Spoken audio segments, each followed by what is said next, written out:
selamat pagi pemirsa. Kembali lagi Anda menyaksikan Apa Kabar Indonesia Pagi. Ada Kamarati Kusuma dan juga Andi Kumala. Hari ini kita sudah menyiapkan beragam informasi. Dua informasi yang tadi sudah kita spill yang akan menjadi pembahasan kita pada hari ini ya Mala ya. Iya, ini adalah dampak dari perang antara Iran dan juga Israel Amerika Serikat. Ya. Akhirnya ada reaksi dari negara-negara Liga Arab. Karena mereka sudah merasa terancam nih kedaulatannya. Meskipun memang yang diserang ini adalah pangkalan-pangkalan militer Amerika Serikat. Tapi mereka tentu secara ekonomi maupun secara sosial ini terdampak ya. Nah, kita akan bahas nanti di segmen dialog, tapi kita ke informasi yang lain dulu pemirsa. Ada truk bermuatan BBM meledak dan terbakar hebat di Jalan Lintas Timur Sumatera di Kecamatan Bayung Lencir, Musi Banyu Asin, Sumatera Selatan.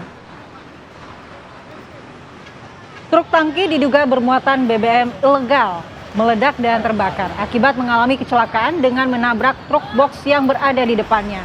Beruntung supir truk berhasil loncat dari mobil dan berhasil menyelamatkan diri.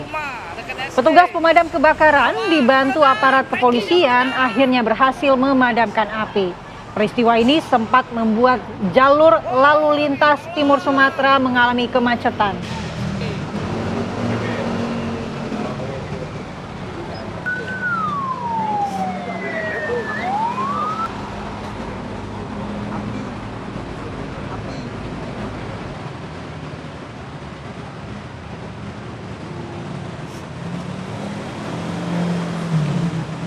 Di wilayah lainnya, sebuah toko kelontong dan bensin eceran di Kabupaten Bekasi, Jawa Barat hangus dilalap api.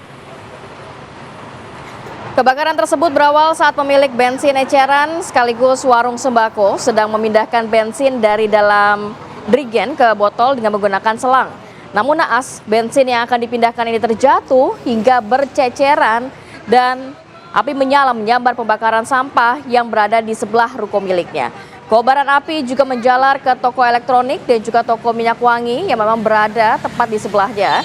Beruntung dalam musibah ini tidak ada korban jiwa, namun pemilik toko kelontong mengalami luka bakar sekujur tubuhnya.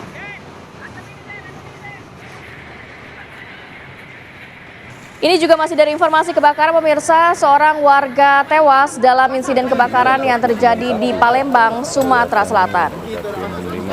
Kobaran api menghanguskan rumah warga di Jalan Kemasrindo, Kelurahan Ogan Baru, Kecamatan Kertapati, Palembang.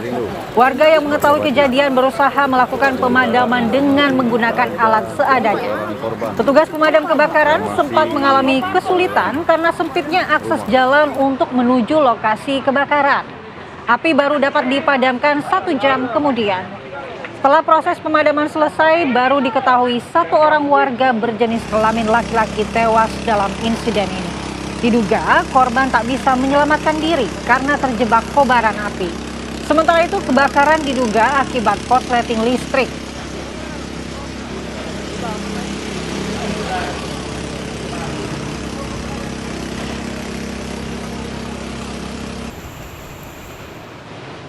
Kita ke informasi selanjutnya, satu jenazah korban longsor sampah di TPST Bantar Gebang, Kota Bekasi kembali berhasil ditemukan. Pemirsa, korban diduga merupakan salah satu pengemudi truk sampah di mana kendaraan ikut terkubur longsor pada Minggu siang kemarin. Korban diketahui bernama Iwan Setiawan asal Jakarta Utara. Korban dievakuasi ke RSUD Casbullah Abdul Majid, Kota Bekasi. Kapolres Metro Bekasi Kota, Kompos Pol Kusumo Wahyu Bintoto menegaskan hingga saat ini korban yang telah berhasil ditemukan dan juga dievakuasi berjumlah 4 jiwa. Untuk diketahui, longsor di zona 4 ini terjadi akibat curah hujan yang tinggi pada Sabtu malam hingga Minggu pagi.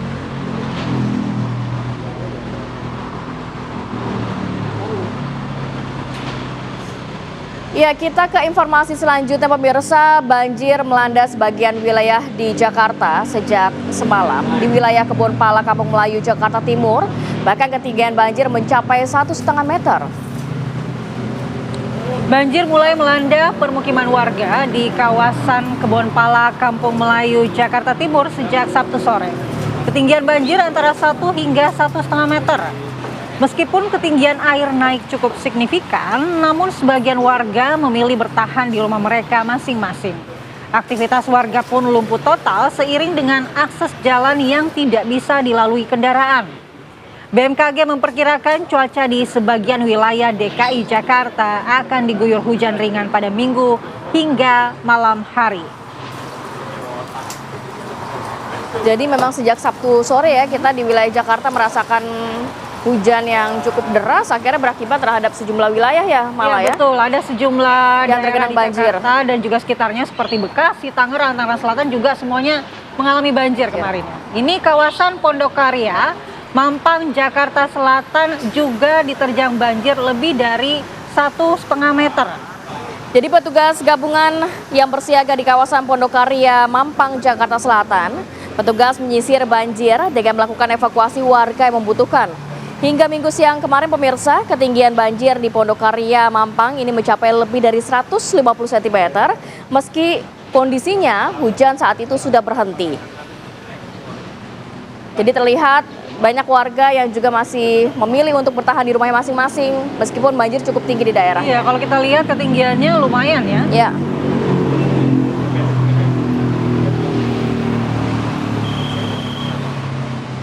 Pemirsa, Gubernur Jakarta Pramono Anung menyebut intensitas hujan yang mengguyur ibu kota kemarin masuk dalam kategori ekstrim. Pemerintah Provinsi DKI Jakarta menyiapkan sedikitnya 1.200 unit pompa air untuk mempercepat bagaimana penanganan genangan di sejumlah titik yang rawan. Dan berikut pernyataan dari Gubernur DKI Jakarta Pramono Anung. Hari ini di Jakarta dan sekitarnya curah hujan itu 264 mm per hari. Itu termasuk curah hujan yang sangat tinggi. Dan kemudian dari semalam saya sudah langsung berkoordinasi dengan jajaran terutama sumber daya air. Bahkan dari semalam sebenarnya beberapa spot sudah dilakukan dipompa. Tetapi ini nanti sebagai informasi karena di atas baik itu di Bogor, di Tangerang dan sebagainya curah hujan juga tinggi, pasti akan ada air yang mengalir ke Jakarta. Dan untuk itu saya sudah meminta pada seluruh jajaran kurang lebih 1.200 pompa dipersiapkan dan termasuk pompa portabel di beberapa daerah. Salah satunya yang selalu jadi persoalan adalah di Daan Mogot dan di DI Panjaitan. Alhamdulillah di dua tempat itu dari tadi pompa terus dilakukan dan lalu lintas bisa berjalan walaupun ada sedikit genangan. Ya, hujan yang terus mengguyur kemarin ini tidak hanya menyebabkan banjir di kota Jakarta, tapi warga di perumahan Ciledug Indah, Kota Tangerang, Banten, hingga malam tadi juga masih terendam banjir. Ini dampak dari hujan dan juga luapan air Kali Angke. Ya, akibatnya ribuan kepala keluarga mengungsi ke sejumlah masjid yang menjadi posko banjir. Berdasarkan keterangan pejabat setempat, warga yang terdampak banjir berjumlah 1.075 kepala keluarga dengan 5.120 jiwa. Warga berharap pemerintah dapat memberikan bantuan untuk balita, yakni seperti popok dan juga susu. Sementara jika banjir surut, warga membutuhkan alat kebersihan karena banyak yang hanyut terbawa banjir.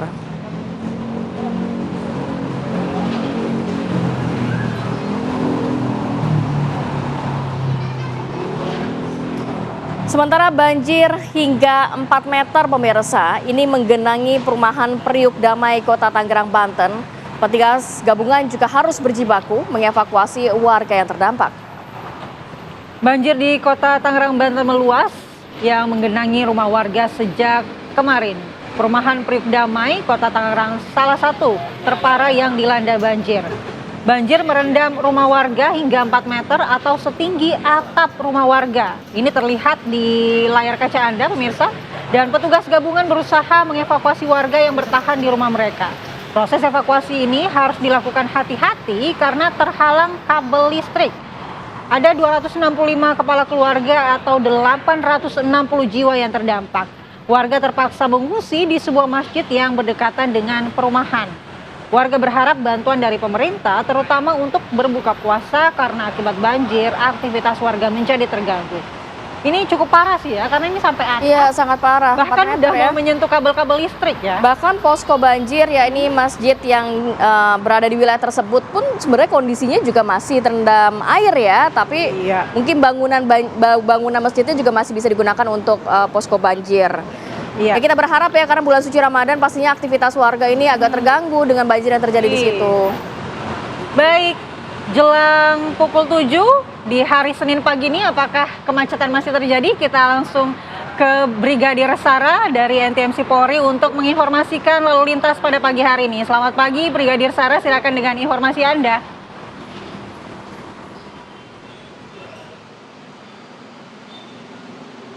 Baik, selamat pagi Rati dan juga Mala, serta selamat pagi pemirsa, di mana situasi arus lalu lintas dari Simpang Matraman saat ini dalam keadaan kondusif ramai. Peningkatan volume kendaraan sudah terlihat dari arah Pasar Senen yang akan lurus menuju ke arah Cawang ataupun juga Manggarai dan Kuningan, maupun yang akan berbelok ke arah Cempaka Putih juga sudah mengalami peningkatan volume kendaraan. Antrian kendaraan ini terjadi pada traffic light, namun selepasnya kendaraan dapat melaju dengan kecepatan normal, dan kami menghimbau bagi Anda yang berkendara sebelum memasuki kawasan ganjil genap untuk tetap mengecek plat nomor kendaraan Anda, pastikan sudah sesuai dengan tanggal yang berlaku pada hari ini. Selanjutnya arus lalu lintas dari arah Cawang yang akan mengarah ke Pasar Senen ataupun yang akan berbelok mengarah ke Manggarai juga sudah terlihat adanya kenaikan volume kendaraan. Kami menghimbau bagi Anda yang berkendara, pastikan kembali untuk mengecek kondisi kendaraan Anda sebelum berkendara seperti rem dan juga ban. Dan kami menghimbau bagi Anda yang berkendara untuk tetap menjaga jarak aman kendaraan Anda ataupun menjaga kecepatan maksimal kendaraan Anda ke angka normal. Dan situasi arus lalu lintas yang sama juga sudah terlihat dari arah Manggarai akan menuju ke arah Pasar Senen. Kendaraan yang melintas masih didominasi oleh kendaraan roda 2 dan juga kendaraan pribadi. Kami menghimbau bagi Anda untuk tidak menerobos jalur busway dan juga harap berhati-hati saat melintasi kawasan ini karena kan banyaknya area perkantoran. Dan dapat kami informasikan berdasarkan data IRSMS Korlantas Polri, angka kecelakaan lalu lintas di seluruh Indonesia 1 kali 24 jam terjadi sebanyak 156 kasus laka lantas dengan rincian 7 meninggal dunia, 9 luka berat dan 113 luka ringan. Faktor penyebab kecelakaan lalu lintas ini dikarenakan para pengendara ini gagal menyalip dan tidak menjaga kecepatan kendaraannya. Untuk itu patuhi rambu lalu lintas yang berlaku, ikuti arahan dari petugas kami yang berada di lapangan, dan juga tidak melawan arus untuk keamanan keselamatan diri Anda saat berkendara.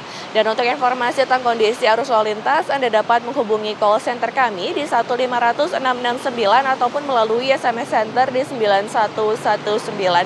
Demikian informasi arus lalu lintas yang dapat saya sampaikan. Stop pelanggaran, stop kecelakaan, keselamatan untuk kemanusiaan. Salam presisi, kembali ke studio. Baik, penting tadi disampaikan oleh Brigadir Sarah bahwa berkendara dengan aman, sebelumnya mengecek juga bagaimana kondisi rem dan juga ban, dan juga jangan lupa patuhi rambu lalu lintas. Terima kasih Brigadir Sarah, selamat beraktivitas kembali. Kita harus jeda dulu sinak, nanti kita hadirkan informasi hujan mengiringi pemakaman musisi tanah air pemirsa Vidi Aldiano di tempat pemakaman umum Tanah Kusir, Jakarta Selatan. Selengkapnya kita hadirkan saat lagi.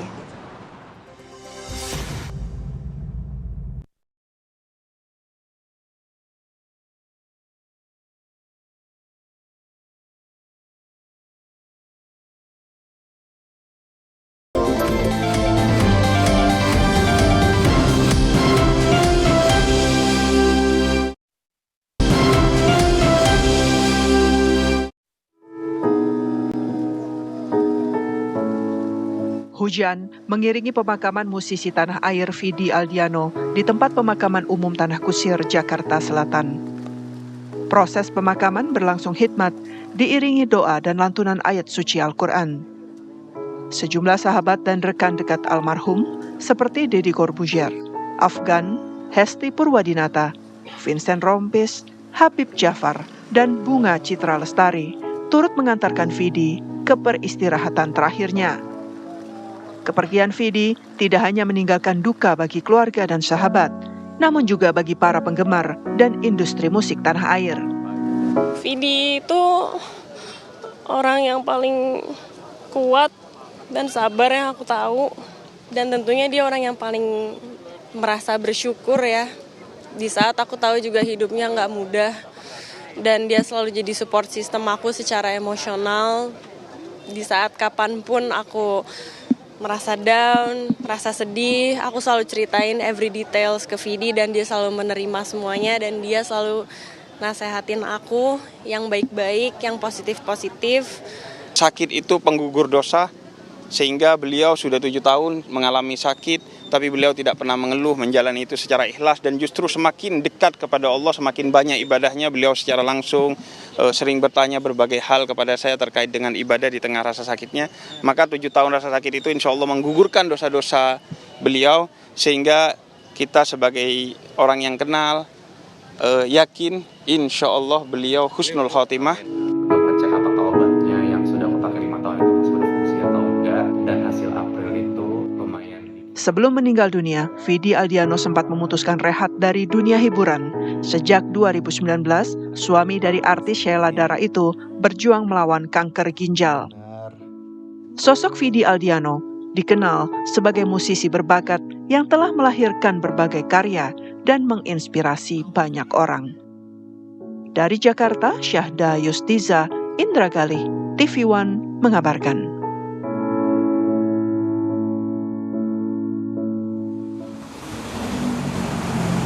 Kita ke kabar lainnya, pemirsa. Penyidik Polda Metro Jaya menahan konten kreator yang juga dokter kecantikan Richard Lee setelah dinilai menghambat proses penyidikan. Penyidik menganggap bahwa penahanan yang dilakukan terhadap Richard Lee ini untuk mempermudah proses pemeriksaan. Kabid Humas Polda Metro Jaya Budi Hermanto mengatakan bahwa Richard Lee sudah diperiksa penyidik selama 4 jam dengan total 29 pertanyaan. Salah satu pertimbangan penahanan tersangka karena ia dirasa melakukan hambatan dalam proses pemeriksaan, yakni diantaranya Richard Lee tidak hadir pemeriksaan dan memilih siaran langsung di media sosial. Sebelumnya pemirsa, Richard Lee dilaporkan influencer kecantikan dokter detektif atau doktif ke polisi atas dugaan pelanggaran perlindungan konsumen dalam produk kecantikan miliknya. Penyidikan oleh tersangka yang secara sengaja dilakukan. Jadi pada saat pemanggilan yang bersangkutan mangkir tidak hadir, tetapi justru malah melaksanakan live TikTok dengan alasan untuk kepentingan pribadi. Penyidik menilai bahwa saudara tersangka DRL adalah warga negara yang tidak patuh dan tidak taat terhadap hukum, sehingga kami harus melakukan penahanan terhadap tersangka untuk tidak mencoba mengulangi lagi perbuatannya, menghilangkan barang bukti. Perlu kami tekankan bahwa penyidik Polda Metro Jaya tidak akan pernah berubah terkait tentang itu adanya intervensi kekuasaan ataupun intervensi lainnya, sehingga tetap dalam koridor hukum yang berlaku. Ya, kita bergeser ke informasi selanjutnya. Kabar baik untuk kita semua. Pemerintah melalui Kementerian Pekerjaan Umum dan Badan Usaha Jalan Tol ini resmi memberikan diskon tarif tol untuk periode angkutan Lebaran 2026. Ya, besaran diskon tarif tol diberlakukan sebesar 30% dan berlaku di 29 ruas jalan tol yang tersebar di Pulau Jawa dan Sumatera. Potongan tarif tol ini diberlakukan pada tanggal 15 dan 16 Maret 2026 untuk arus mudik dan tanggal 26 serta 27 Maret 2026 untuk arus balik. Dari hasil rapat dengan stakeholder terkait, terdapat ruas jalan tol yang memberikan diskon berbeda, seperti tol Becakayu dengan potongan tarif dinamis antara 10 hingga 20%, serta tol Cibitung Cilincing sebesar 12 sampai 44%.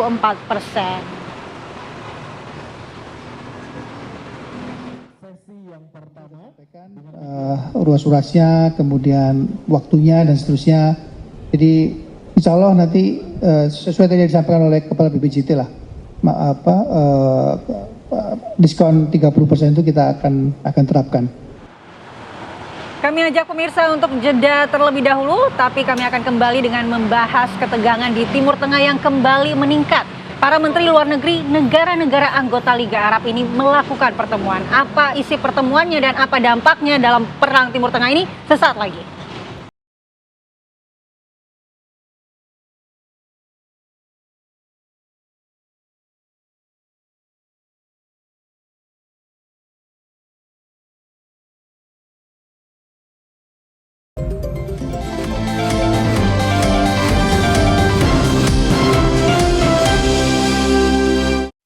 Ya, kita tahu para menteri luar negeri negara-negara anggota Liga Arab ini menggelar pertemuan darurat membahas mengenai serangan Iran kepada negara-negara di mana ada military base dari Amerika Serikat di sana. Apa langkah yang akan diambil oleh negara-negara tersebut terkait hal ini? Kita akan membahas hal tersebut dengan narasumber yang sudah hadir di studio. Sudah ada Mas Anan Nurdin, penerjemah analis Timur Tengah. Selamat pagi, Mas Anan. Pagi, assalamualaikum. Kemudian juga Mas Robi Sugara, analis kajian intelijen. Selamat pagi, Mas Robi. Selamat pagi, Mas Robi. Baik, kita juga akan memantau dulu bagaimana pemberitaan terkini langsung dari Al Jazeera. Mas Anan, apakah juga di Al Jazeera ini membahas mengenai pertemuan dari negara-negara Liga Arab ini? Boleh diterjemahkan langsung, Mas, berita terkini? Baik, oke. Ini beritanya tentang bahwa warga negara Israel mereka memasuki ke bunker-bunker menghindari serangan rudal dari Iran, di mana sirine terus meraung di beberapa kota di Israel, dan akhirnya hampir ke mayoritas penduduk Israel yang ada di Tel Aviv mereka bersembunyi di bunker-bunker, dan ini mengikuti aturan atau SOP yang ditentukan oleh pemerintah setempat dan arahan dari polisi yang memang beberapa jam lalu rudal-rudal Iran begitu sangat intensif menyerang beberapa kota di Israel termasuk ke Tel Aviv, termasuk di tengah kota Tel Aviv. Bahkan serangan-serangannya tidak satu rudal dan dua, tapi bahkan kita dengar malam ini hampir puluhan rudal yang seperti datang berbarengan, datang dari Iran menuju ke Tel Aviv, di tengah kota Tel Aviv, dan ini mengakibatkan kehancuran di beberapa lokasi, bahkan hancur sangat total. Satu gedung sepertinya runtuh total akibat rudal yang diluncurkan dari Iran beberapa saat lalu. Dikatakan oleh polisi setempat, bahkan ambulan dari Israel atau ambulan di kota Tel Aviv terus bolak-balik menyelamatkan beberapa orang yang mungkin tertimpa reruntuhan atau menjadi korban, untuk menyelamatkan beberapa orang yang terindikasi masih berada di bawah reruntuhan di Tel Aviv. Dikatakan juga oleh wartawan Al Jazeera bahwa ada sekitar beberapa jarak yang lain dari Tel Aviv di kota-kota lain yang mungkin dari Tel Aviv sekitar 8 km atau 9 km juga menjadi target utama Iran pada malam hari ini untuk melakukan serangan balasan atas ledakan kemarin di depo minyak milik Iran. Sampai sore ini dikatakan bahwa ada sekitar 25 orang yang sudah masuk ke rumah sakit di Israel, dan diterangkan juga bahwa gambar ini di utara bagian Israel di sebuah kota, bahwa serangan dari Iran ini, rudal dari Iran ini mengakibatkan memang kehancuran luar biasa yang bisa kita katakan memang seperti janji dari militer dari Garda Revolusi Iran akan melakukan atau akan meluncurkan rudal-rudal baru yang sebelumnya belum dikeluarkan. Dijelaskan oleh militer Iran bahwa rudal-rudal sebelumnya di pembukaan perang ini seperti rudal lama yang belum dikeluarkan, dan sekarang sudah mengeluarkan rudal yang baru dengan daya ledak yang lebih dahsyat. Dijelaskan juga bahwa ternyata pernyataan dari Garda Revolusi Iran ini bukan sebuah isapan jempol belaka dengan kehancuran yang seperti akan menjadi mirip Gaza kedua. Kota Tel Aviv mengarah menjadi seperti Gaza kedua di Tel Aviv ini, karena sebelumnya ketika rudal Iran ini tidak menjadikan atau tidak mengakibatkan dampak yang luar biasa, tetapi hari ini kita melihat bahwa gambar-gambar menerangkan dan ambulan-ambulan juga sangat jelas bahwa memang dampak dari rudal Iran yang disebutkan dengan bagian keempat ini memang mempunyai dampak ledak yang sangat luar biasa dan mengakibatkan beberapa orang terluka dan beberapa orang juga tewas dan terus ambulan terus dibawa ke rumah sakit setempat.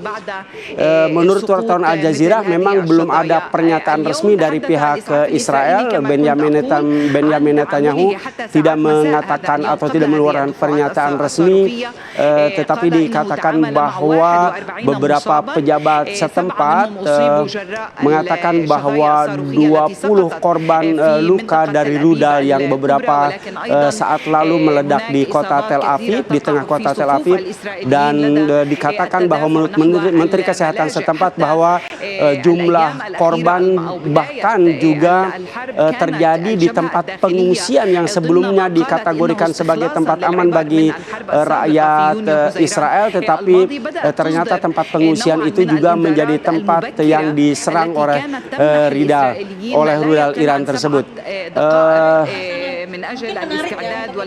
Mas Robi, tadi apa yang menjadi update dari terjemahan Mas Anan ini?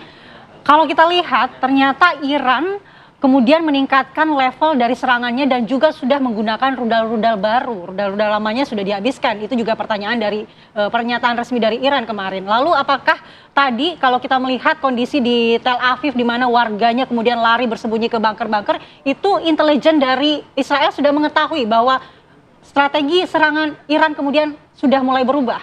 Ya, saya kira Iran masih tetap konsisten ya. Dia diserang duluan, kemudian dia menyerang balik. Nah, sebenarnya kan serangan kilang minyak itu sudah diumumkan. Ini sebenarnya dalam ritme perang sudah ketebak ya. Misalkan yang pertama kan fasilitas infrastruktur militer dulu yang kemudian dihancurkan, pastinya lewat serangan udara. Nah, minyak ini kan infrastruktur ekonomi sebenarnya untuk melumpuhkan dalam bidang ekonomi. Tetapi menurut saya bahwa jika pun kemudian Iran berhasil kemudian melakukan serangan balik, tapi kan jumlah korbannya ya, yang terlepas bahwa itu diumumkan hanya sedikit, itu belum kira-kira mencapai apa yang kemudian Iran rasakan ya. Sekarang sampai rilis terbaru sampai 1.300-an yang korban jiwa akibat dari serangan Amerika dan Israel. Ya, okay. Jadi pastinya ini kan memang kita lihat ya, ini juga menarik menurut saya bahwa ketika ada serangan itu ada sirine ya. Kebayang nggak di negara kita kira-kira kalau jangan sampai Mas. Jangan sampai, enggak maksudnya sirinenya yang kemudian itu bisa menarik bahwa sebegitu care-nya kira-kira secara negara tersebut ya. Jadi ketika ada, jadi mereka juga sudah punya SOP bahwa ketika ada semacam gangguan atau serangan itu dia langsung masuk ke bunker-bunker itu untuk menyelamatkan diri ya. Menyelamatkan diri. Nah, ya Mas Anan, saya mau juga tadi kan sedikit Mas Anan menyatakan bahwa ternyata Al Jazeera membahas mengenai rudal-rudal yang diserang ke Tel Aviv, bahkan mereka menyelamatkan diri ke bunker-bunker. Ini kalau saya mengutip salah satu pernyataan dari politikus Inggris yang membongkar kehancuran Tel Aviv usai dirudal, menyebut 1.000 warga tewas. Ini dirahasiakan. Bahkan filter dilakukan oleh Israel terhadap media-media internasional. Anda mengatakan tadi, Al Jazeera mengatakan ini Tel Aviv ini menjadi Gaza kedua. Berarti kondisinya separah itu ya Mas, serangan yang terjadi di Tel Aviv oleh Iran. Apa seperti apa?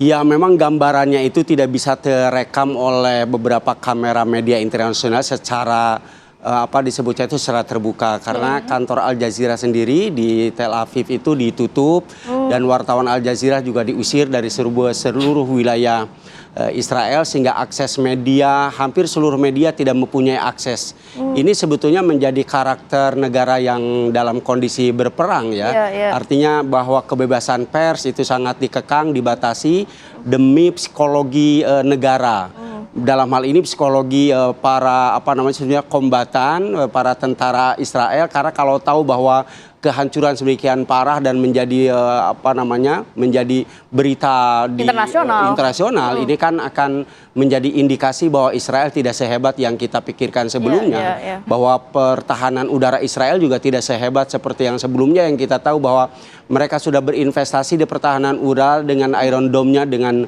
miliaran dolar, tetapi untuk menghadapi rudal-rudal Iran yang bisa kita katakan teknologi militernya tidak secanggih Amerika, ternyata bisa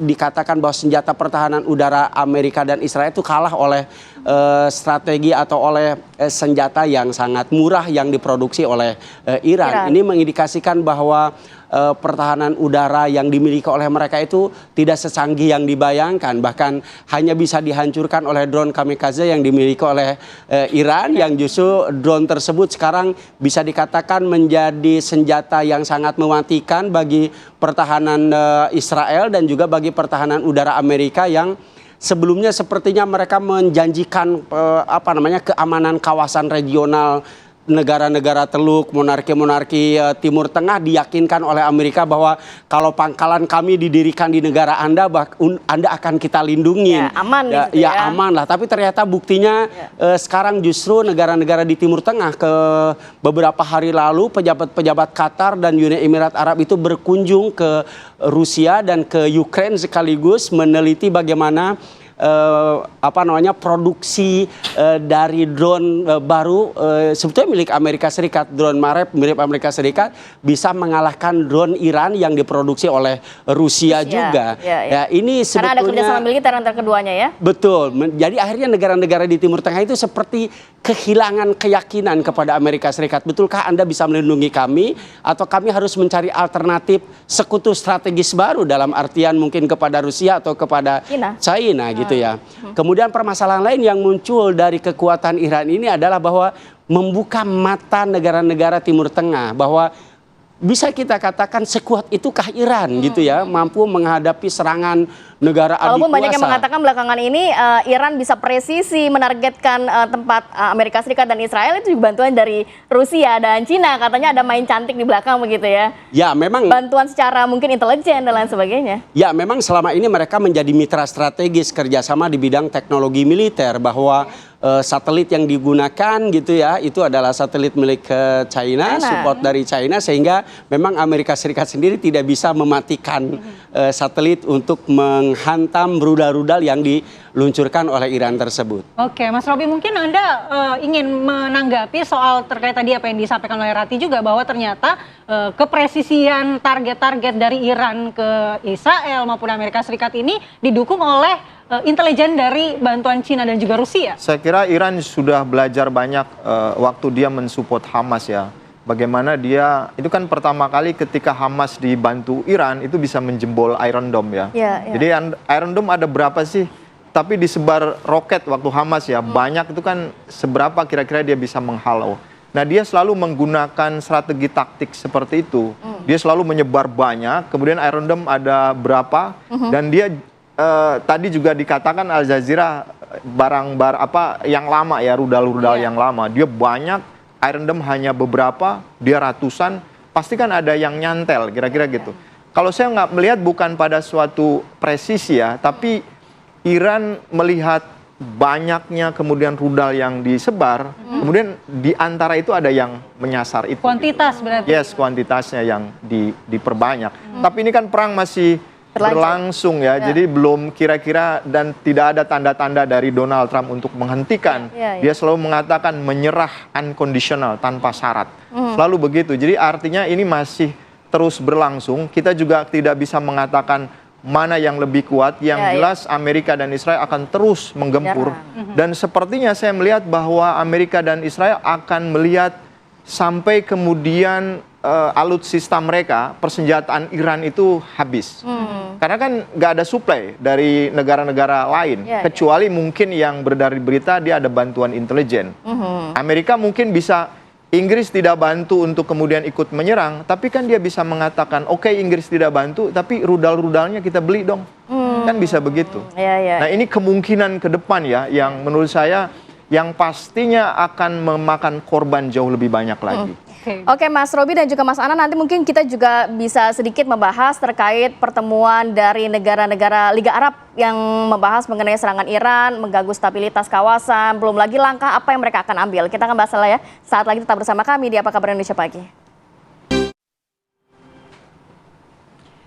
Pemirsa, Kementerian Luar Negeri Republik Indonesia mengungkapkan total ada 4 WNI yang menjadi korban kapal takbot Musafah II terbakar dan tenggelam di Selat Hormuz. Dan berikut keterangan juru bicara Kementerian Luar Negeri, Yvonne Wewengkan.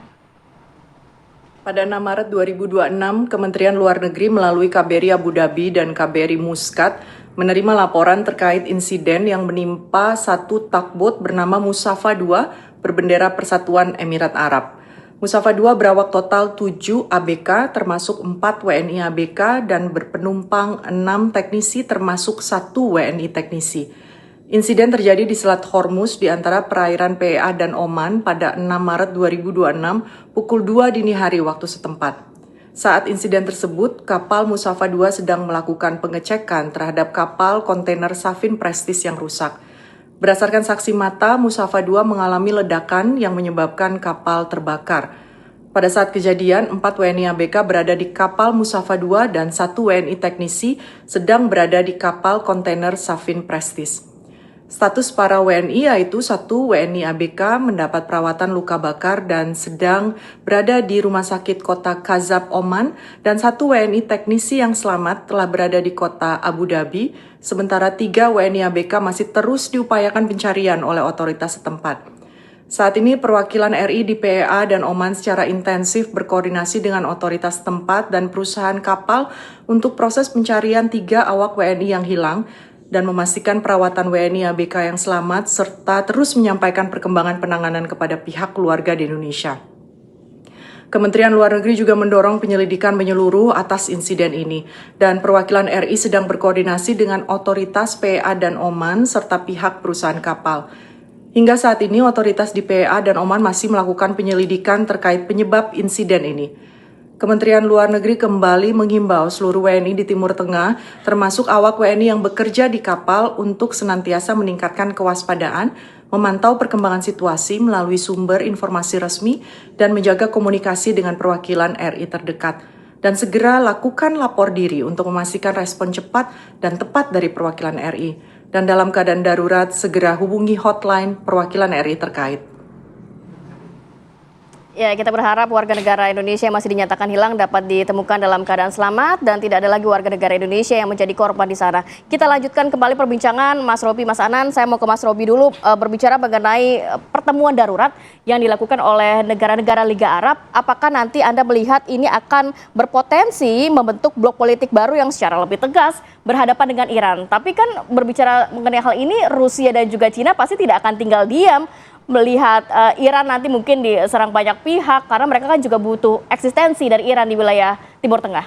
Ya, saya cukup apresiasi ke negara-negara Teluk ya, sampai hari ini tidak terpancing untuk kemudian ikut berpartisipasi. Meskipun saya kira Donald Trump berharap banyak untuk kemudian negara-negara Teluk juga ikut berpartisipasi dalam kira-kira menyelesaikan hasratnya Trump dan Netanyahu untuk menyelesaikan Iran. Nah, ini juga menarik bahwa kehadiran Inggris di negara Teluk tapi bukan untuk membantu Donald Trump. Donald Trump kan kecewa dengan Perdana Menteri Inggris ya, karena dia hanya menyediakan pangkalan militernya tapi bukan untuk menyerang, tapi untuk pertahanan. Nah, sekarang juga saya kira sudah kedatangan Inggris, meskipun Inggris misinya adalah untuk memproteksi warga negaranya, tetapi sekaligus juga saya kira untuk mempertahankan negara-negara Teluk dari serangan-serangan sekiranya nanti baik itu ada rudal nyasar atau menjadi target dari serangan-serangan Iran ya. Nah, ini juga yang menarik, juga banyak yang apakah ini perang bisa dihentikan? Ini karena aktornya, pelakunya adalah negara-negara superpower, susah dihentikan. Sampai hari ini kan belum ada tanda-tanda yang menekan Trump. Ini sama persis ketika Rusia perang dengan Ukraina. Kan nggak ada, negara-negara Uni Eropa hanya mengembargo, tapi sampai hari ini biasa-biasa aja, langgeng-langgeng saja Rusia kan. Ini kan harusnya kan memang kalau ada tekanan dari negara-negara superpower lainnya, itu bisa jadi nanti seperti perang akan melebar menjadi perang ini menjadi perang dunia, itu kan. Nah, paling mungkin ikan dari Donald Trump-nya sendiri, dari Netanyahu sendiri, atau yang kita harapkan sebenarnya ini buat warga Amerika, ini harus ada tekanan dari masyarakat Amerika ya untuk menekan Donald Trump. Tapi Anda melihat ini juga menjadi strategi dari Iran nggak sih untuk memainkan tempo? Jadi peperangan ini agak lebih panjang. Karena mengutip salah satu pengamat mengatakan bahwa 4 hari terakhir ini biasanya 64 gelombang serangan per hari. Tapi kok nampaknya sekarang mulai turun menjadi 5 gelombangan sehari. Apakah ini menunjukkan bahwa saat ini Iran memainkan tempo untuk perang agak lebih panjang, atau justru eskalasinya sudah menurun karena kekuatan Iran yang menurun. Ya, sebenarnya Iran juga mereka juga sadar kalau perang simetris dengan Amerika dengan kemudian juga ada Israel di situ itu nggak head to head, nggak apple to apple. Tapi dia juga menyadari itu, makanya dia juga sekarang sudah mulai menantang. Ayo kalau misalkan turun battleground, kita udah siap. Dan Amerika nggak mungkin melakukan itu. Kemudian battleground dia pengalaman di Vietnam, pengalaman di Afghanistan, pengalaman di Irak. Saya kira di Yaman juga dia kewalahan menghadapi kelompok milisi Houthi yang itu dibantu Iran juga. Nah ini juga saya kira Iran ini yang kita salut juga sama Iran, negara kecil yang diembargo puluhan tahun oleh Amerika dan internasional, sehingga perdagangan kita dengan Iran juga kecil banget ya dibanding dengan negara-negara teruk lainnya. Tapi dia bisa survive, bisa bertahan begitu sekarang hari ke-9 ya. Itu dia masih bertahan di gempur dan itu tiap hari. Bayangkan. Ini saya kira dia belajar betul supaya mengatur temponya. Dan dia juga tahu bahwa Kongres Amerika itu setuju perang dilanjutkan, meskipun suaranya tipis, tapi dilakukan dengan cara sesingkat-singkatnya. Trump kan bilang sempat 4 minggu, 5 minggu, 6 minggu ya. Ini pertaruhan menurut saya secara politik. Kalau dia tidak bisa menyelesaikan perang ini yang sebagaimana dia katakan sampai 6 minggu, ini pertaruhan bagi. Dan saya kira Iran memainkan itu. Dan dia mengerti betul. Sepertinya Iran udah siap ya untuk pertempuran jangka panjang. Betul. Tapi kalau kita kembali ke sikap dari negara Liga-Liga Arab yang kemudian melakukan pertemuan darurat, Mas Hanan, apakah Anda melihat bahwa kecaman yang juga dilontarkan oleh Sekjen Liga Arab ini yang mengatakan bahwa ada kesalahan strategi serius dari Iran karena menyerang negara-negara Teluk, tapi mereka juga tidak secara eksplisit menyatakan dukungannya terhadap serangan Israel Amerika Serikat sejak tanggal 28 Februari. Apakah ini posisi yang cukup ambigu dari Liga Arab seperti apa, Mas Hanan? Ya, sebetulnya kalau kita lihat dari beberapa Menlu, baik itu di Teluk ataupun juga dari Turki ketika ada salah serangan ke Turki kemarin, itu kan di ujungnya itu hanya satu kata, diharap Iran berhati-hati. Ini berarti sebagai indikasi bahwa negara-negara di Teluk itu yang paling kita apresiasi adalah bahwa mereka tidak terjebak oleh trap dari Trump. Jadi Trump itu sebetulnya sudah tahu bahwa pangkalan militer mereka itu akan menjadi target daripada Iran. Tetapi itu keinginan Trump adalah bahwa negara Timur Tengah itu ikut menyerang Iran, gitu ya, ikut menyerang Iran. Dan itu sebetulnya sudah sebuah jebakan yang sangat terbuka apabila negara-negara Teluk itu mengikuti emosi dan sebagai negara monarki diserang, itu harusnya langsung melakukan serangan. Tapi kita respeknya adalah mereka menahan diri. Karena apa? Karena kalau sampai menyerang, maka ini menjadi bukan masalah Iran digempur oleh seluruh dunia, tapi permasalahannya akan menjadi perang terbuka dan mungkin menjadi pintu perang dunia ketiga kalau sampai itu terjadi. Tapi sampai hari ini termasuk juga Liga-Liga Arab, ya negara dari Liga Arab mengeluarkan pernyataannya tidak akan melakukan serangan kepada Iran, tapi lebih bagaimana mereka mengajak diskusi. Bahkan pada hari ini 2 hari yang lalu dari Uni Emirat Arab dan dari Arab Saudi MBS langsung melakukan komunikasi dengan Putin agar bisa menjadi mediator kepada kepada Iran. Baik. Mas Hanan, kita boleh update lagi mengenai informasi terkini ya Mas Hanan ya. Apa yang saat ini sedang diberitakan oleh Al Jazeera, silakan Mas.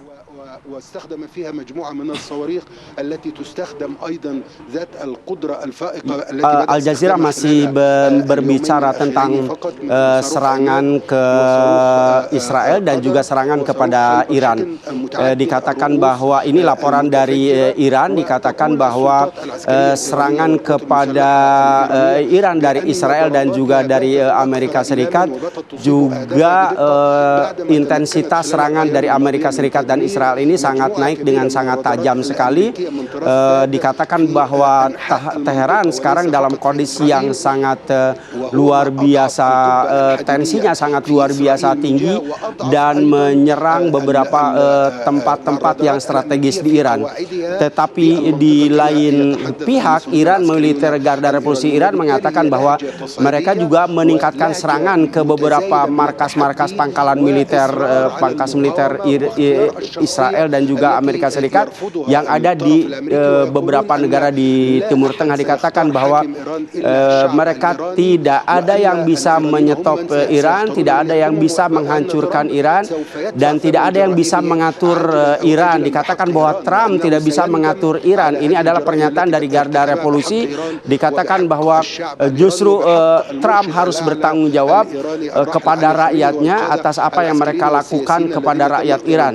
Iran adalah negara yang berdaulat. Dikatakan oleh salah satu pejabat Iran bahwa Iran adalah negara yang berdaulat, yang mempunyai kemerdekaannya sendiri, sehingga dikatakan bahwa rakyat Iran seluruhnya mendukung pemerintahan Iran, rezim Iran mendapat dukungan penuh, dan kami tidak akan, dikatakan pejabat Iran mengatakan bahwa kami tidak akan mundur, tidak akan mengangkat bendera putih sebagai dikatakan menyerah kepada Amerika Serikat. Dikatakan justru di tengah kondisi seperti ini, Iran pada hari ini 88 ulama senior sedang memilih dan menentukan siapa pengganti daripada Ayatullah Ali Khamenei agar perjuangan atau perlawanan kepada Iran ini dalam kondisi kekosongan pemimpin masih terus bisa dilanjutkan. Hari ini komando memang masih dipegang oleh beberapa orang terbagi dari mulai presiden dan juga kepala kehakiman dan juga salah satu ulama senior. Tetapi kita lihat bahwa di Iran masih sanggup melakukan koordinasi yang sangat akurat untuk menghadapi serangan-serangan dari Amerika Serikat dan Israel, dan dikatakan walaupun memang serangan-serangannya sekarang lebih meluas kepada beberapa lokasi, bahkan dikatakan di Iran ledakannya bukan hanya di markas militer dan juga bahkan di pangkalan militer angkatan laut dan angkatan darat, tetapi juga sudah mengarah kepada beberapa fasilitas sipil yang menjadi target daripada Israel dengan Amerika Serikat. Tetapi walaupun begitu, dikatakan bahwa hal ini tidak mengurangi kekuatan negara Iran, maka sampai hari ini di tengah kekosongan pemimpin atau mereka mengatakan sebagai mursyid a'la, pemimpin tertinggi di negara tersebut, masih ada koordinasi dan jalur komando yang sangat kuat. Tidak ada permasalahan di antara satu pasukan dengan pasukan lain dalam berkoordinasi untuk melakukan serangan kepada Israel. Bahkan di kota Qum juga masih dikatakan kota Qum salah satu yang menjadi target serangan dari Iran, yang selama ini kota Qum adalah kota pelajar, tetapi beberapa daerah atau beberapa lokasi menjadi target dari serangan dari Amerika Serikat dan Israel.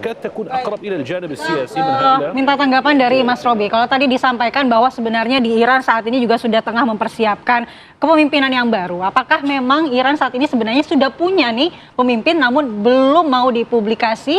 Dan juga apakah benar pernyataan sejumlah pihak bahwa sebenarnya Donald Trump ini tidak punya rencana pasca perang yang bagus, sehingga ketika harapannya, ekspektasinya bahwa di dalam Iran terjadi chaos pasca serangan itu, kemudian rezimnya tumbang, itu semua tidak terjadi, saat ini bingung dia. Gimana Mas? Ya, sebenarnya sejak dulu sudah muncul ya nama anak kedua dari Ali Khomeini, Mujtaba Khomeini, dan barusan saya kira dirilis, meskipun sebelumnya tidak akan diumumkan karena Amerika dan Israel sudah mengatakan bahwa setiap kali yang akan menggantikan akan dihabisin. Gitu Tapi beberapa jam lalu sudah dirilis. Ya, betul. Ini juga menandakan ya bahwa ya banyak juga yang mengatakan bahwa tidak terprediksi oleh Donald Trump. Kan biasanya umumnya serangan udara, hancur kotanya, shutdown, kemudian dia masuk ke battleground atau dia mengelola kelompok-kelompok milisi di dalamnya itu, di dalam negeri. Sampai hari ini Amerika belum mengumumkan kira-kira, atau di bahasa apa ya, intelijennya dia belum menemukan kelompok-kelompok yang against atau anti Iran. Padahal sebelumnya itu kan setelah perang sama Israel 12 hari kemudian didamaikan Qatar sama Amerika, antara Iran dan Israel, itu kan ada protes dari masyarakat Iran terhadap kira-kira kepemimpinan atau krisis ekonomi di Iran. Tapi sampai hari ini belum ada kontak kira-kira yang bisa masuk di dalam. Nah, ini yang menjadi perhatian bahwa ternyata kepemimpinan di Iran mulai cepat sekali kira-kira berganti ya. Meskipun sebenarnya dalam politik tradisional ya, sistem politik tradisional, Iran kan menganut sistem politik Islam tradisional ya. Itu kan harusnya ketika pemimpinnya meninggal atau dihabisin, itu dia akan mengalami problematik siapa yang menggantikan. Karena dia mengacu kepada pemimpin tradisional itu mengacu kepada karisma. Jadi apa ya, kewalian kira-kira si pemimpin itu. Nah sekarang ternyata berjalan dengan sangat baik. Smooth ya terlihat. Smooth sekali ya. Oke. Kita juga masih terus memantau ya Mas, nantinya bagaimana eskalasi yang terjadi di Iran maupun di Israel terkait perang ini. Tapi terima kasih banyak Bapak sudah hadir pagi hari ini. Sehat selalu. Assalamualaikum. Dan pemirsa, kami masih memiliki serangkaian informasi menarik yang kami rangkum dalam kilas peristiwa terkini berikut ini.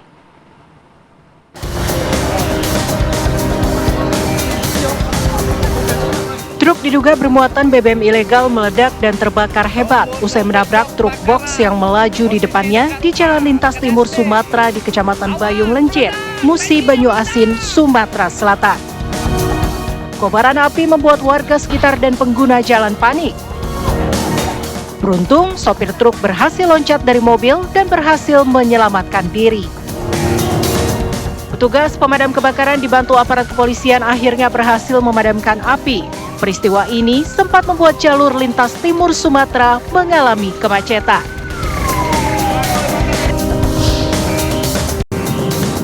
Diduga sopir mengantuk, sebuah dump truck bermuatan pasir terguling ke sawah di Jalan Raya Tanjung Bumi, Bangkalan, Jawa Timur. Kerasnya benturan membuat bagian depan truk ringsek.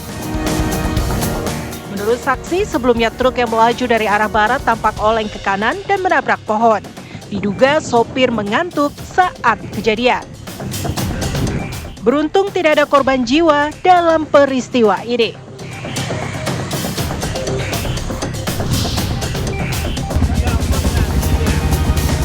Akses jalan satu-satunya menuju perkampungan di Dusun Semliro, Desa Rahtawu, Kecamatan Gebok, Kabupaten Kudus, Jawa Tengah terputus akibat longsor. Material tanah serta bebatuan besar dari tebing setinggi 20 meter menutup jalan utama. Dengan peralatan seadanya, warga dibantu sejumlah relawan berjibaku gotong royong mengevakuasi material longsor agar dapat dilalui kendaraan. Longsor terjadi akibat intensitas hujan yang sangat tinggi di wilayah tersebut.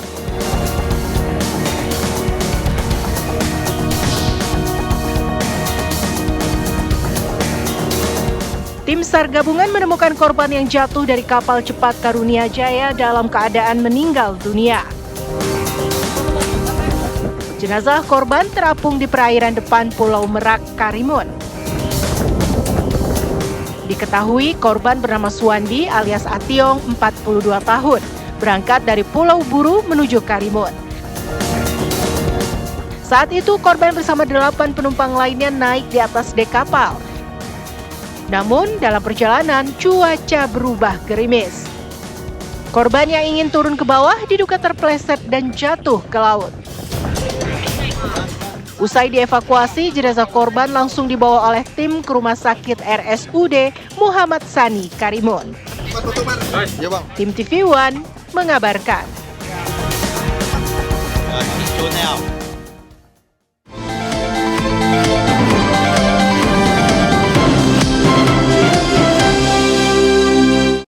Ya, kembali bersama kami pemirsa, situasi keamanan di Timur Tengah yang memanas memicu kekhawatiran terhadap keselamatan jemaah haji dan juga umroh Indonesia. Ketua Komisi 8 DPR RI Marwan Dasopang meminta pemerintah mempertimbangkan penundaan sementara keberangkatan haji tahun ini. Menurutnya eskalasi konflik di kawasan tersebut sudah berada pada tingkat yang mengkhawatirkan. Laporan serangan rudal yang bahkan menghantam kawasan bandara internasional di Timur Tengah dinilai berpotensi membahayakan jalur penerbangan yang biasa dilalui jemaah menuju Arab Saudi. Jika keberangkatan tetap dilakukan, DPR meminta pemerintah menyiapkan skenario alternatif termasuk mengubah rute penerbangan agar tidak melintasi wilayah konflik, misalnya melalui jalur Afrika. Namun, opsi tersebut diperkirakan tidak mudah karena berkaitan dengan koordinasi penerbangan, akomodasi jemaah hingga biaya yang berpotensi meningkat. DPR menegaskan keselamatan jemaah harus menjadi prioritas utama di tengah ketidakpastian situasi geopolitik di Timur Tengah. Apakah benar eskalasi konflik di Timur Tengah ini harus membuat penundaan keberangkatan jemaah haji dari Indonesia? Kita akan membahasnya dengan Pak Maman Imanul Haq, anggota Komisi 8 DPR RI. Assalamualaikum, selamat pagi Pak Maman. Selamat pagi Mbak Mala dan kawan-kawan. Iya, terkait dengan rekomendasi atau mungkin desakan dari Ketua Komisi 8 DPR RI terkait penundaan keberangkatan haji tahun ini, sebenarnya apakah opsi ini memang mendesak untuk diambil dan apa pertimbangan utamanya, Pak? Iya, sebenarnya kita hari ini lebih fokus kepada bagaimana perjalanan ibadah umroh, karena kita tahu bahwa umroh di bulan Ramadan memang sangat-sangat padat. DPR mendapatkan informasi ada sekitar 58.000 jamaah yang tertunda kepulangan dan sekitar 60.000 jamaah yang hendak berangkat untuk mengambil keberkahan di hari terakhir bulan Ramadan. Oleh sebab itu, DPR melakukan koordinasi pertama dengan Kementerian Haji untuk melacak sampai sejauh mana jamaah-jamaah haji dan juga travel-travelnya mereka berada di mana, apakah di Jeddah, di Madinah. Lalu kita juga mengkoordinasi terutama persoalan paling sulit itu adalah yang transit, baik itu di Abu Dhabi atau di Doha. Ini menjadi penting bagi kita karena yang paling mendapatkan akibat konsekuensi yang sangat hebat dari konflik ini adalah teman-teman yang melakukan transit seperti itu. Maka travel agak kesulitan. Satu, keterbatasan kursi yang ada. Yang kedua, kalaupun memakai jalur yang lain, maka itu tentu ada konsekuensi untuk menambah biaya. Oleh sebab itu, kami juga meminta Kementerian Haji untuk melakukan edukasi kepada jamaah. Pertama, selalu memberikan informasi di mana mereka berada, sudah berapa hari. Misalnya kami berkomunikasi dengan satu kelompok jamaah yang dari Malang. Mereka seharusnya pulang tanggal 1, tapi sampai 3 atau 4 kemarin belum bisa berangkat. Akhirnya dengan komunikasi itu mereka mendapatkan kepastian. Nah, yang kedua, melakukan edukasi juga kepada jamaah yang belum berangkat untuk menunda dulu. Kenapa? Karena kita lihat haji aja dulu. Haji itu ada kalimat manis istata'a ilaihi sabila. Bahwa orang berangkat haji dengan persyaratan istita'ah. Istitoah terpenting adalah istitoah yang ada menjamin keselamatan di perjalanannya. Maka kalau eskalasi konflik itu melebar, dan kami akan melakukan kunjungan tanggal 31 nanti dari Komisi 8, kita akan lihat apakah ada jaminan untuk haji atau tidak. Seperti itu. Tapi kita berharap begitu pula dukungan dari seluruh warga dunia, termasuk tentu teman-teman dari Amerika sendiri, agar Donald Trump menghentikan ini semuanya. Dan saya rasa kalau itu sudah tidak ada lagi konflik yang seperti sekarang, maka haji tetap bisa berlangsung. Tentu kita berharap dengan aman dan damai. Demikian, Mbak. Ya, kita berharap tidak ada kendala nantinya di musim haji begitu ya Pak Maman. Tapi kalau berbicara mengenai kerugian yang akan diderita, sudah booking hotel, kemudian juga pesawat, ini kan juga pasti ada hitung-hitungan kosnya begitu Pak Maman. Belum lagi apakah kita dari DPR sendiri juga memberikan opsi alternatif seperti mungkin pemerintah membuka jamaah haji yang ingin berangkat ataupun umroh yang ingin berangkat tapi jalurnya alternatif nih, mungkin tidak melewati wilayah yang berbahaya atau mutar lewat Afrika. Tapi ini kan skema yang cukup mahal sebenarnya. Opsi apa yang bisa diberikan oleh DPR kepada pemerintah kalau memang desakan untuk menunda ini dilakukan? Ya, bukan hanya sekedar cost yang tinggi ya, high cost, dengan kesiapan bandara-bandara yang kita lalui pun itu menjadi masalah bagi kita. Jadi menurut saya hari ini kita lebih memastikan, satu, meyakinkan kembali apakah konflik ini tidak akan langsung menyentuh satu daerah-daerah atau rute-rute yang selalu kita lewati atau tidak. Yang kedua, apakah di Arab Saudi sendiri, misalnya sedangkan rudal Iran ya kepada salah satu kilang minyak di Arab Saudi itu memaksa kita untuk melihat ulang aman nggak ya di Arab Saudinya. Kita sudah melihat keseriusan Arab Saudi misalnya meningkatkan keamanan, termasuk juga ketertiban di 2 masjid utama.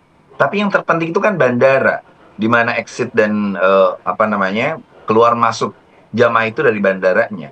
Ini yang menjadi perhatian bagi kita, sehingga diskusi kita hari ini bukan hanya sekedar diskusi apakah mungkin dilakukan atau tidak. Selama Arab Saudi meyakinkan kita bahwa itu boleh, oke, kita boleh bisa berangkat. Nah, yang kedua tinggal opsi yang lain, misalnya kalau harus jalur yang lain. Pertanyaannya, tidak semua jamaah memiliki kemampuan finansial untuk lalu menambah pos seperti itu. Dan juga belum ada koordinasi dengan negara-negara lain, misalnya kalau kita memutar, termasuk kemampuan pesawat, melakukan rute yang lebih jauh. Karena biasanya tempat-tempat transit yang kita datangi, justru itu yang menjadi problem hari ini, di mana pangkalan-pangkalan militer Amerika justru berada di negara-negara yang ada bandara transit, baik untuk umroh, terutama untuk haji plus seperti itu. Biasanya mereka ke sana. Baik, Pak Maman, lalu kalau melihat kondisi seperti itu, ada beberapa kendala dan juga tantangan yang harus dihadapi jika memang mungkin harus menempuh jalur alternatif atau kemungkinannya ditunda. Lalu kira-kira batas waktu untuk menentukan apakah harus ditunda atau dilanjutkan keberangkatan jemaah haji oleh pemerintah ini kapan? Karena kan kita sudah berada di bulan Maret dan tidak lama lagi ini musim haji. Ya, sebenarnya tidak ada waktu yang dapat kita pastikan selama konfliknya aja tidak jelas kapan berakhir, seperti itu. Jadi kita terus wait and see, menunggu seperti itu sampai mana eskalasi konflik itu bisa kita lihat memutuskan berangkat atau tidak. Karena sungguhnya kita harus memulai pemberangkatan di bulan-bulan Maret akhir itu seperti April, itu ya? dan udah mulai di April awal, lalu ada kunjungan kepastian, termasuk juga dari petugas-petugas haji, Kementerian Haji memastikan hotelnya, memastikan catering dan lain sebagainya. Yang hari ini kita harus diskusikan adalah kesiapan dari penerbangan itu sendiri. Apakah mereka berani? Apakah ada jaminan keamanan dan lain sebagainya? Sehingga kita tidak juga bisa memaksa pemerintah untuk segera menentukan apakah kita bisa berangkat atau tidak. Harapan besar dari jamaah haji Indonesia, kita segera situasi ini kembali aman, lalu kita berharap berangkat haji tahun ini bisa berjalan sebagaimana biasa, dan kita berharap bahwa konflik ini segera diakhiri supaya tidak mengganggu perjalanan haji ini. Karena kalau kita menghitung cost secara psikologi aja, orang yang sudah siap berangkat haji terus gagal dan sebagainya. Walaupun hal itu dimungkinkan, dulu Indonesia pernah lewat Fatrah Hadratus Syekh Mbah Hasyim Asy'ari untuk tidak memberangkatkan haji ketika itu ada agresi Belanda di Indonesia. Nah, inilah sebenarnya, atau kita pernah tidak mengirimkan karena COVID kan, karena COVID seperti itu. Maka kemungkinan ini harus segera diambil, tapi tidak dengan keputusan hari ini. Kita masih wait and see. Kita harus terus mendesak internasional untuk menghentikan konflik ini, dan saya rasa jemaah haji tetap bisa berangkat tahun ini dengan aman. Baik, semoga nanti juga ada komunikasi yang dilakukan antara DPR dan juga Kementerian Haji dan Umroh sehingga bisa menemukan solusi nantinya atau skema seperti apa yang paling tepat untuk perjalanan termasuk haji dengan Kementerian Luar Negeri, Mbak. Yang penting itu kita mendorong Kementerian Luar Negeri. Satu ya, teman-teman di KJRI, terima kasih kemarin membantu beberapa jamaah yang tertunda dan sebagainya.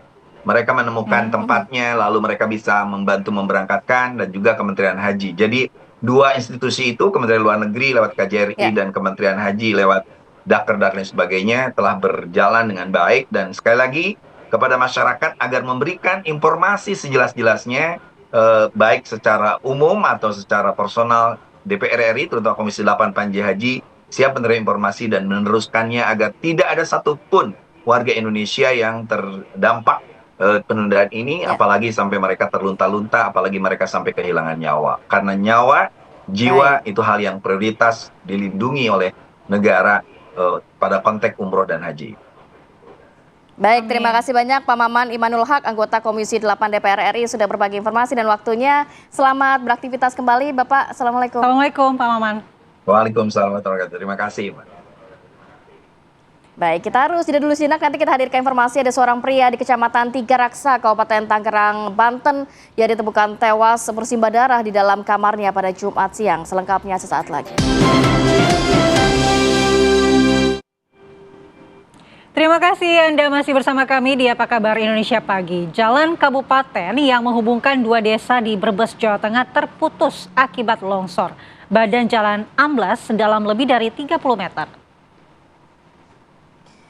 Longsor terjadi di Jalan Kabupaten yang menghubungkan Desa Cilibur, Kecamatan Paguyangan, dan Desa Langkap, Kecamatan Bumi Ayu di Brebes, Jawa Tengah.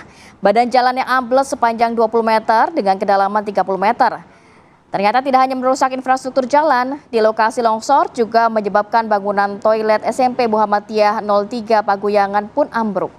Sementara bangunan sekolah lainnya di SMP Muhammadiyah 03 Paguyangan yang juga terancam ambruk. Akibatnya proses belajar mengajar di SMP tersebut kini dipindahkan ke sebuah madrasah di Desa Cilibur, Kecamatan Paguyangan untuk keselamatan jiwa para siswa maupun guru.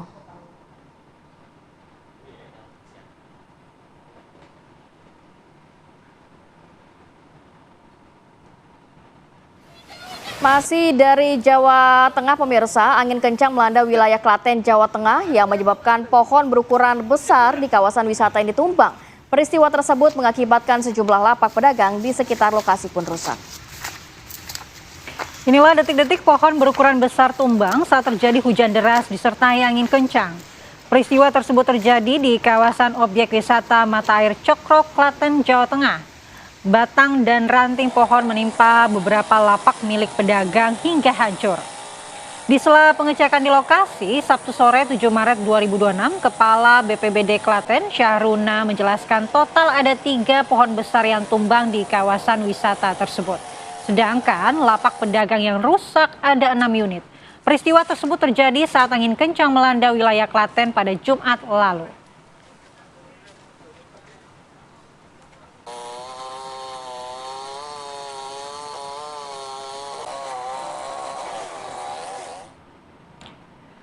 Seorang pria di Kecamatan Tiga Raksa, Kabupaten Tangerang, Banten ditemukan tewas bersimbah darah di dalam kamarnya pada Jumat siang. Ketika ditemukan, pria berusia 51 tahun ini pemirsa, tengkurap di atas kasur beralaskan plastik hitam dan terdapat luka sayatan senjata tajam di beberapa bagian tubuh. Satreskrim Polresta Tangerang yang datang ke lokasi langsung melakukan olah TKP dan membawa korban ke RSUD Balaraja untuk dilakukan otopsi. Menurut keterangan dari saksi, korban ini diketahui tewas setelah polisi datang ke rumah korban. Ini usai istrinya yang diduga pelaku menyerahkan diri ke Polresta Tangerang. Istri korban kini masih menjalani pemeriksaan intensif di Satreskrim Polresta Tangerang. Hingga saat ini pihak kepolisian masih terus melakukan pendalaman terhadap keterangan pelaku terkait motif dari peristiwa pembunuhan ini.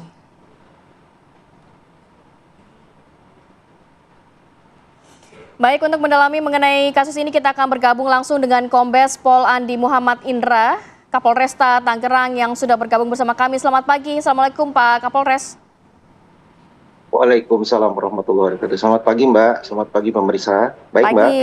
Terima kasih waktunya. Pak Kapolres, sudah ada pendalaman dari pihak kepolisian, sudah diketahui belum apa yang menjadi motif sang istri tega membunuh suaminya? Apa karena tidak mau dimadu, kabarnya seperti itu Pak? Baik Mbak, terima kasih Mbak. Memang berdasarkan hasil pemeriksaan sementara keterangan yang disampaikan oleh terduga pelaku, motif peristiwa ini diduga dilatar belakangi dengan rasa sakit hati Mbak. Jadi perlakuan tidak menyenangkan yang diterima dari korban sehingga kondisi tersebut kemudian memicu cekcok dalam rumah tangga hingga berujung pada peristiwa tersebut. Jadi artinya motif ini berkaitan dengan masalah sakit hati Mbak. Sakit hati karena Pak?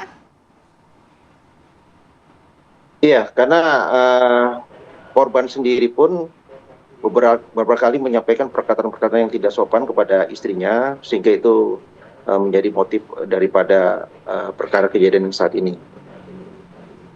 Iya, Pak Kapolres, ada informasi yang beredar bahwa sakit hati ini bersumber karena sang suami ini menginginkan untuk menikah lagi. Apa benar itu Pak? Dan sebenarnya status betul. Pelaku ini apakah benar juga merupakan istri kedua dari korban? Iya, betul sekali Mbak, betul sekali. Kan memang ada perkataan itu muncul yang kita lakukan pemeriksaan terhadap terduga pelaku. Pada saat terjadi cekcok ada bahasa memang yang bersangkutan korban ini untuk menikah kembali. Sehingga disitulah memicu daripada terjadinya cekcok pada saat kejadian tersebut. Demikian Mbak. Iya, tadi seperti yang saya sampaikan bahwa betulkah ini pelaku adalah berstatus istri kedua dan selama ini hubungannya seperti apa Pak Kapolres? Apakah memang hubungannya selama ini baik-baik saja atau memang sudah ada cekcok sebelumnya? Iya, karena sesuai dengan saya sampaikan tadi Mbak, karena memang bermula motif ini kan sakit hati Mbak. Beberapa kali memang korban ini merasa ada penyampaian yang tidak pas terhadap korban terhadap diduga pelaku, sehingga inilah memicu daripada motif sakit hati tersebut Mbak. Sehingga meluapnya pada saat kejadian tersebut terjadi cekcok, sehingga melakukan daripada penganiayaan tersebut Mbak. Baik Pak Kapolres, saat kejadian kronologinya seperti apa Pak? Apakah memang sudah direncanakan oleh pelaku? Baik, jadi mohon izin Mbak, jadi berdasarkan keterangan terduga pelaku, penyidik, peristiwa tersebut bermula ketika korban pulang ke rumah pada hari Kamis tanggal 5 Maret 2026 menjelang waktu maghrib ya Mbak. Setiba di rumah, korban kemudian mandi Mbak. Kemudian meminta untuk disiapkan pakaian, namun pada saat itu diduga pelaku dengan ibunya untuk melaksanakan sholat maghrib. Karena tidak disiapkan pakaiannya, korban ini marah Mbak kepada diduga pelaku, sehingga disitulah memicu cekcok keributan Mbak pada saat itu, seperti itu Mbak. Iya, lalu dari mana senjata yang kemudian digunakan untuk membunuh pelaku Pak? Apakah memang sudah disiapkan atau spontan saja kemudian diambil? Baik Mbak, untuk senjata sendiri, berdasarkan hasil pemeriksaan kami, memang posisi golok tersebut sudah berada di lemari, Mbak. Jadi golok tersebut itu digunakan biasanya untuk memotong kelapa, karena memang korban ini mengkonsumsi daripada kelapa, Mbak. Jadi memang posisi golok itu ada di dalam lemari, Mbak. Demikian, Mbak. Baik, terakhir pasal apa yang akan dikenakan kepada terduga pelaku, Pak? Ancaman hukumannya seperti apa? Baik Mbak, sesuai dengan pasal 458 ayat 1 KUHP, di mana ancaman hukuman maksimal sebanyak 15 tahun penjara Mbak. Demikian Mbak. Baik, terima kasih Kombes Pol Andi Muhammad Indra, Kapolresta Tangerang yang sudah berbagi informasi dan selamat beraktivitas kembali. Assalamualaikum. Selamat pagi Pak Kapolres. Kami akan kembali saat lagi dengan informasi tanah longsor menghancurkan 6 unit rumah kontrakan di bantaran sungai di kawasan Kebon Baru, Tebet, Jakarta Selatan. Selengkapnya saat lagi.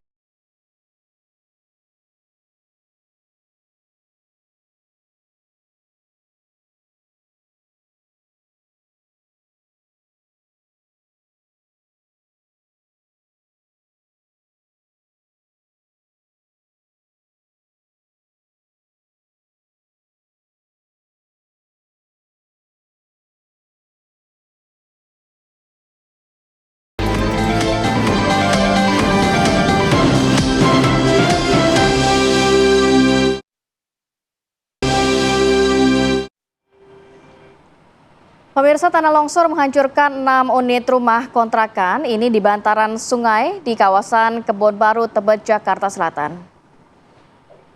Ya, menurut saksi mata, pergerakan tanah sudah mulai terlihat dari keretakan tanah di area jalanan bagian depan rumah. Ini kami mengajak Anda untuk melihat video detik-detik di mana longsor atau ambruknya rumah. Kondisi area pasca longsor tampak memprihatinkan dengan tebing tanah merah yang berbatasan langsung dengan aliran sungai berwarna coklat tampak ambrol. Di dasar tebing yang berbatasan dengan sungai terlihat tumpukan puing-puing material rumah yang hancur lebur, mulai dari pecahan tembok bata, atap seng, kayu hingga pipa PVC. Tidak ada korban jiwa dalam peristiwa itu karena bangunan tersebut telah dikosongkan sebelum longsor terjadi. Untungnya tidak ada korban jiwa ya pada saat terjadi, karena ini memang agak ngeri juga melihat longsornya ya. Untuk mengetahui sebenarnya bagaimana longsor ini bisa terjadi, apa penyebabnya, sudah ada Vanessa Liu, reporter TV One di sana untuk mengabarkan untuk kita. Silakan Vanessa Liu, laporan Anda.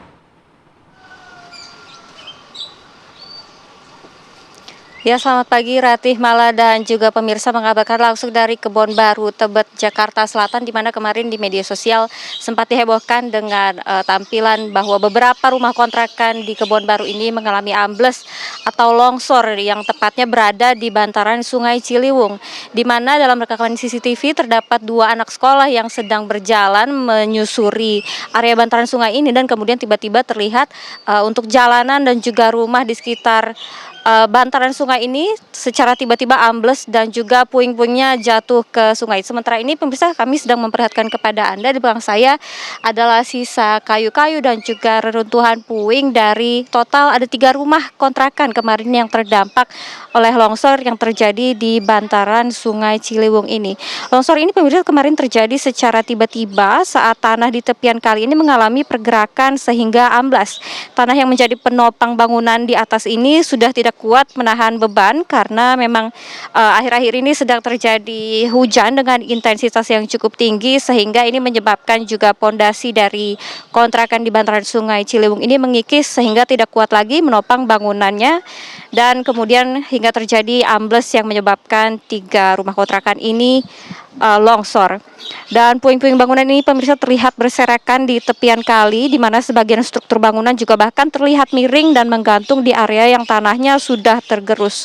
Dan warga juga mengaku longsor terjadi dalam waktu yang sangat cepat, di mana sebelum tanah amblas maksud kami sudah ada tanda-tanda seperti bunyi-bunyi retak, dan juga untuk tanah dari jalanan ini sendiri memang sudah terlihat retak sejak beberapa waktu lalu, sehingga memang sudah diantisipasi oleh warga di sekitar, sehingga rumah yang terdampak sendiri yaitu 3 rumah yang longsor ini memang sudah dikosongkan oleh para penghuninya, dan juga sudah diamankan barang-barang oleh para warga ini, sehingga tidak ada korban jiwa yang terdampak dari longsor kemarin. Untuk saat ini sendiri sebagian warga terpaksa mengungsi sementara ke tempat yang lebih aman sambil menunggu penanganan lebih lanjut dari pemerintah.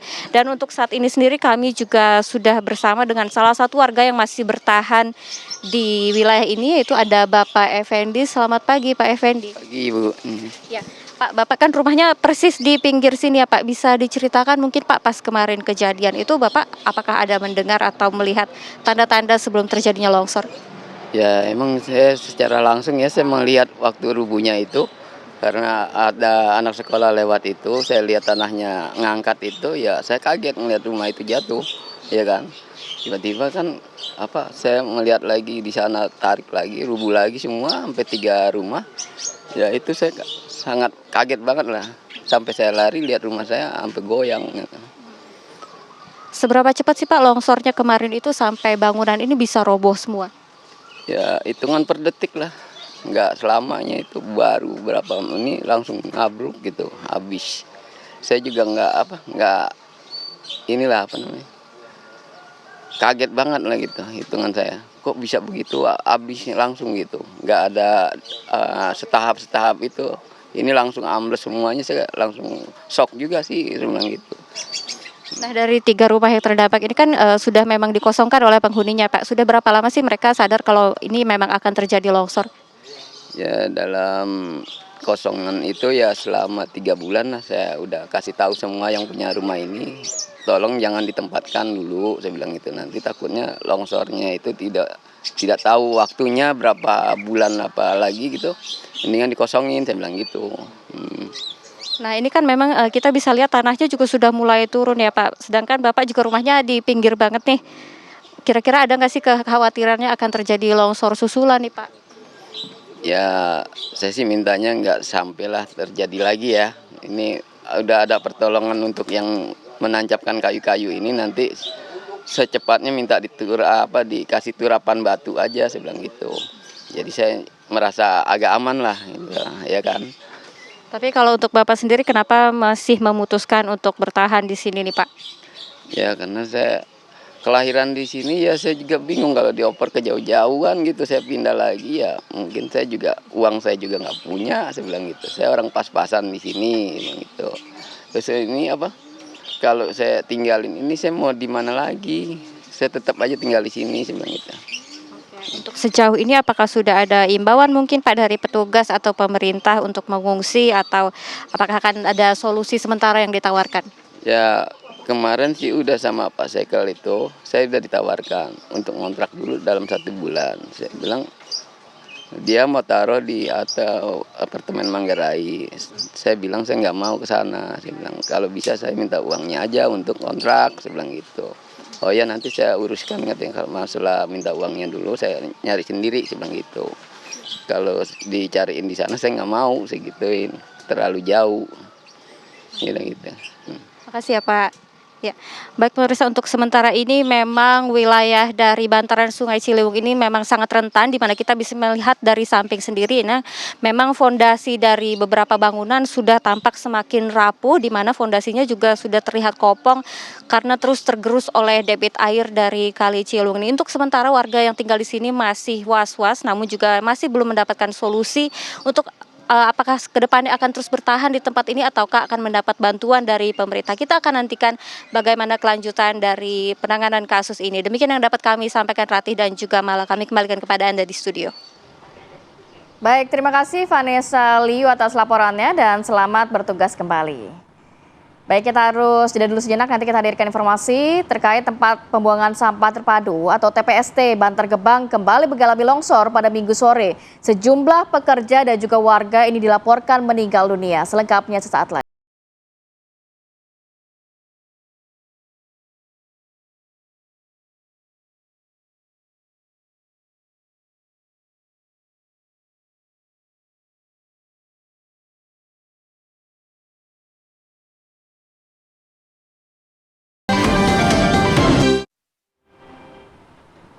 Kembali di Apa Kabar Indonesia Pagi, pemirsa, 1 jenazah korban longsor sampah di TPST Bantar Gebang, Kota Bekasi kembali lagi berhasil ditemukan. Korban diduga merupakan salah satu pengemudi truk sampah di mana kendaraan ikut terkubur longsor pada Minggu siang kemarin.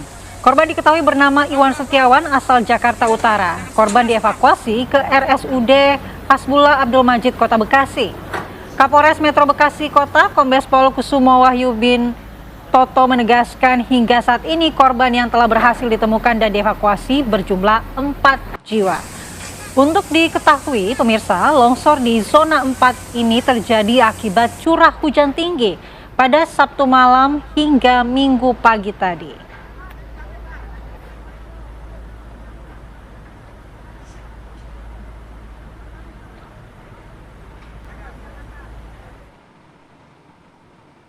Kita ke kabar lainnya, aksi heroik seorang suami ini menggagalkan pembegalan di kawasan Taman Galaksi Kota Bekasi pada Kamis dini hari lalu. Bagaimana aksinya?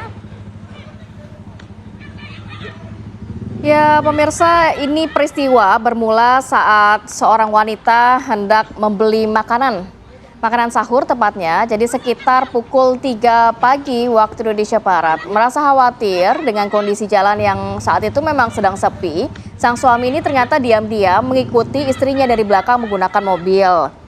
Di tengah perjalanan, seorang pelaku begal tiba-tiba saja mendekat dan berusaha merampas barang berharga milik korban.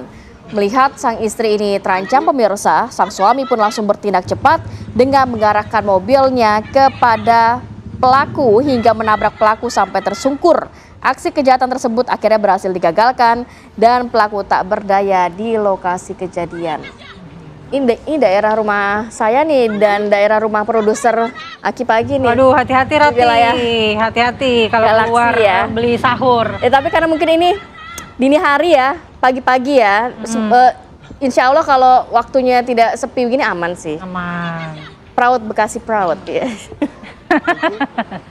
Tapi harap berhati-hati untuk ibu-ibu kalau beli sahur lebih baik sama suaminya ya, sehingga tidak menjadi korban pembegalan.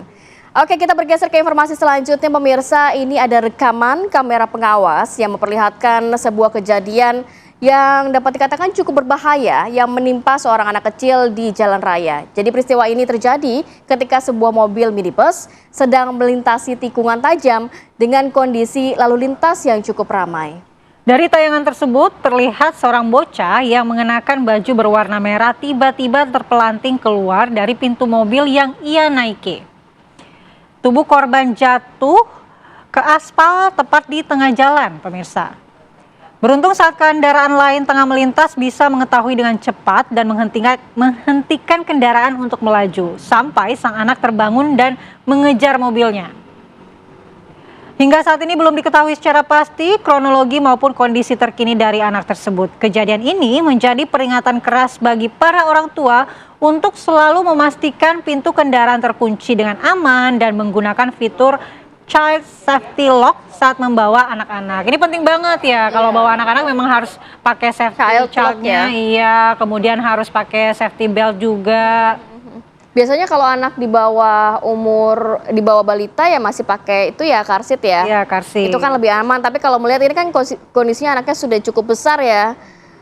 Child lock yang paling umum digunakan, sehingga walaupun anak-anak kadang-kadang suka membuka pintu, membuka kaca, ini aman, tidak akan bisa terbuka. Tidak bisa diprediksi emang tingkah laku anak-anak. Di luar prediksi ya. Di luar prediksi. Baik, kita ke informasi berikutnya. Sebuah rekaman CCTV merekam momen tidak terduga di sebuah toko di kawasan Yogyakarta. Jadi terlihat seorang karyawan berniat merapikan dan menutup pintu toko seperti biasa dan hal tak terduga terjadi, pemirsa.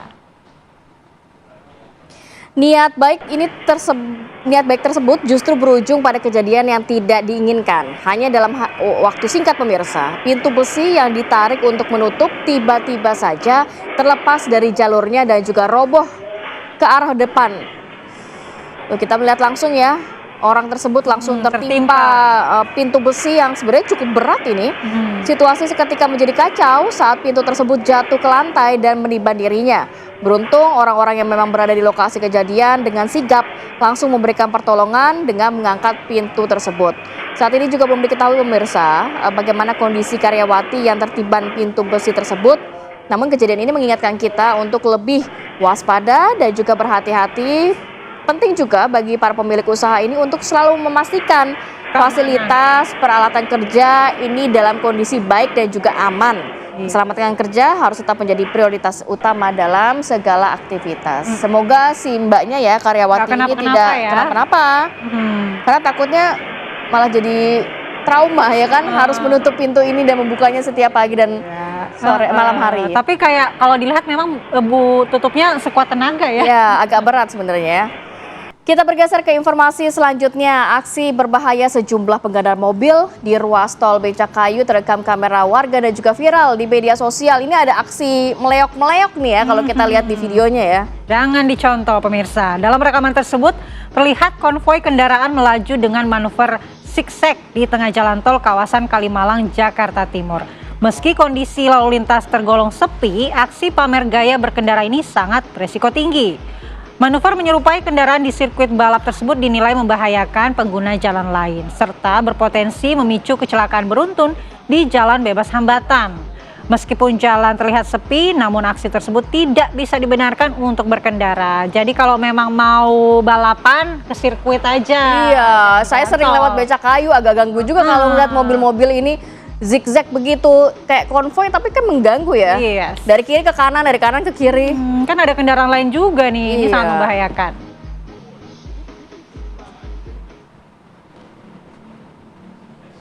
Oke, ini adalah informasi terakhir kita di Kabar Indonesia pagi hari ini. Saatnya kita pamit undur diri. Saya Andi Kumala, pemirsa. Saya Kamarati Kusuma, terima kasih dan sampai jumpa.